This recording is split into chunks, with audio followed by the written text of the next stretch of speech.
This video explores the history and evolution of the Burundian franc, tracing its development and changes over time. The monetary landscape of Burundi shifted significantly over the 20th century. After using the Belgian Congo franc, Burundi eventually established its own currency in 1964. The Bank of the Republic of Burundi is the authority responsible for issuing the country's currency. While the franc is officially divided into 100 centimes, no centime coins have ever been issued. Burundi's coinage has utilized various materials over the years, starting with brass coins for the 1 franc denomination in 1965, followed by aluminum coins in 1968. Design updates continued, with the National Coat of Arms appearing on coins by 1976. More recently, in 2011, the bank introduced coins minted from steel.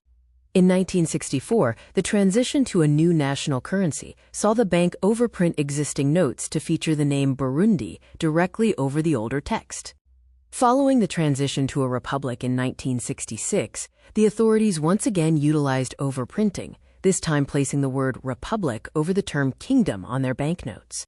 As economic needs evolved, the bank introduced higher denominations, launching the 2,000 franc note in 2001 and the 10,000 franc note in 2004. The 10,000 franc note is notable for featuring a real photograph captured by Kelly Fajak, depicting Burundian schoolchildren in a classroom setting. Banknote designs are used to showcase the nation's character, frequently featuring local wildlife and honoring important national leaders. With the launch of a new series in 2015, smaller denominations were phased out and lost their legal tender status, leaving only larger notes in circulation. The Burundian franc has faced significant challenges regarding its value, with persistent inflation leading to a decline in its purchasing power over the years. A notable disparity exists between the official exchange rate and the value found on the black market, which often demands a much higher premium for US dollars.